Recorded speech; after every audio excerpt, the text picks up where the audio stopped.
Hi there, Dead Ideal Boy here, back with another video on the channel, and today we've got an absolutely mind-blowing race from Daily Race B at Deep Forest. Now, the reason for this video I'll explain as the video goes on, but yeah, it's an interesting sort of take on Daily Race B from my point of view, in my opinion anyway. But yeah, hopefully you'll like the video, and if you do, hit the like button. And even better, if you haven't subscribed, then hit the subscribe button. The channel's growing quite nicely at the moment, and it would be fantastic to have as many of you on board as possible. Yeah, hopefully you'll enjoy this race, and yeah, let's get into the action. So here we are, Daily Race B. It's Deep Forest in the Group 3 machinery. So the reason for this video today is because I've seen and heard a lot of people kind of dismiss Daily Race B as not worth doing. Just in general, that is, whatever Daily Race B is, it's not worthy of anyone's time and effort, really. Because what you do tend to find is that people will stream Daily Race C constantly, but not really give much attention to Daily Race B. And I think some of the best racing to be had on GranTurismo is in Daily Race B. And my reasoning for that you will see in this video. Now, the BOP, that's the balance of performance, is not great. We know there's problems with it. However, Daily Race B this week has got a lot of cars that can compete. You've got the RS01, you've got the WRX, you've got the RCZ, you've even got, I've seen people competing in the Beetle and other cars. So it's definitely a race worth doing because it's a short race, it's fun, doesn't take a lot of your time. You can get 2 or 3 races done and enjoy it, rather than the moment fuel saving in Daily Race C, which can be a real pain. But you can see here from this, the first lap, it's already turning into an absolute battle between the top 4 drivers, myself, Dan, Babis and Besenval. So basically 2 Brits, the Greek and the Swiss driver. So we really now know that Dan is a quick driver. We've raced him a lot of times and he's probably quicker than me around here, particularly in that WRX, which just has awesome power on the straights. So it's really important that when I'm up against them in the RCZ that I make the most of this handling section and try and keep out of the clutches of the WRX and the RS01 in the straights.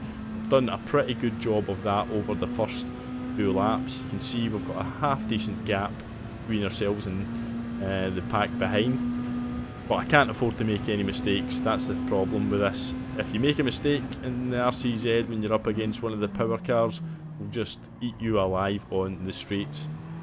Now, like I said, I know I did a video earlier on in the week from Daily Race B, but this race really is just to highlight how good the racing can be on it, because I don't think it gets, like I said, the credit that it deserves at times. And yeah, it's a fun race. I actually prefer it this week to the fuel saving extravaganza of Daily Race C. So coming around turn 1 to begin lap 3, you can see the WRX has ate up some of that space on the straight, as it normally does. We missed the apex a couple of times there, and that just, yeah, it doesn't help us because we're now under quite a lot of pressure from the pack behind. So it's really just a case of, can I keep my cool? Can we get the job done from the front, which sometimes, well, a lot of the time I struggle with, and you can see there as we power slide around that corner, but we've still got a you know, fairly okay gap. But yeah, when I'm leading from the front, that is when I sometimes find I'm at my most vulnerable, because I tend to think a lot about the cars behind, and that sometimes contributes to a lack of concentration and smooth driving, and you can see there how wide we took that, and that is a problem now because that allowed Dan behind us to really close the gap on us. And just wanted to say a quick shout out to Dan, because in the race previous to this I did accidentally kill him on turn 1 of the second lap and ruin both our races. Completely accidental, got my braking points all wrong, but yeah, shout out to Dan for that. But you can see how easily he swept past me on the outside there, the power of that WRX. It's just not something that the RCZ can cope with on the straights, but it can compete against it over the course of the race, as you can see, because in the handling sections we can keep with car in front, and we can, if you are driving better than I am at the moment, then you can really keep up. Unfortunately, wasn't having the best of drives, but we're still well and truly in the race, and you can see the RSO1 now is really starting to put me under some pressure, but we've only got just over a lap to go, so I'm thinking at this point use the WRX's slipstream, and that can help defend any attacks from behind. So it's really important that we get this braking point right, and we do get it pretty good. You can see we drop down into first, hit that apex nicely, into second, onto the power. We close in a little bit on the car in front, so we're now going to come down the straight, and like I said, we've got a nice gap, we've got the slipstream now, but it wouldn't be one of my videos if something didn't happen to make things a bit more interesting. And yeah, you're going to see what does happen, because I just start to have a little bit of a scruffy lap. We take that corner pretty nicely, to be fair.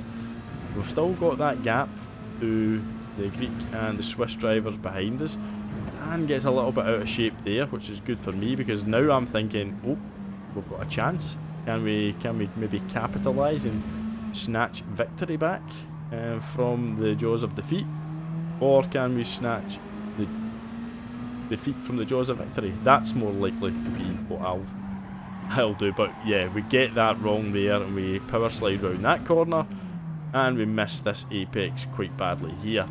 So look at the gap behind now.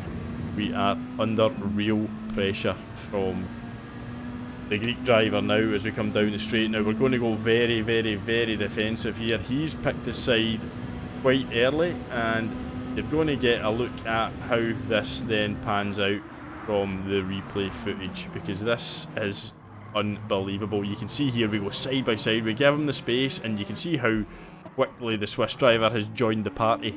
He's now got the more powerful car out of the three of us. I'm in the by far the weakest car, but I'm going to take a nice narrow line here, because I'm going to try and shorten the circuit as much as possible as we come down towards the line. And look at this as we are about to cross the line.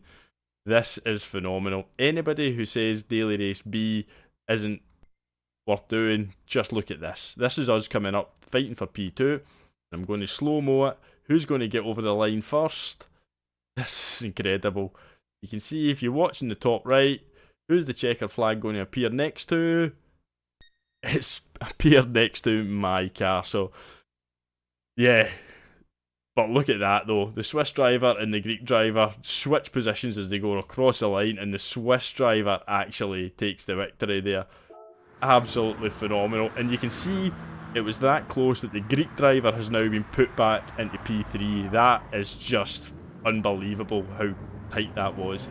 But yeah, Daily Race B, whatever it is next week, don't dismiss it out of hand. Give it a go, whatever it is. Especially if it's in Group 3 at the moment. They do seem to be doing a lot of Group 3s. I think they're trying to get the BOP fixed. But yeah, it was a great race.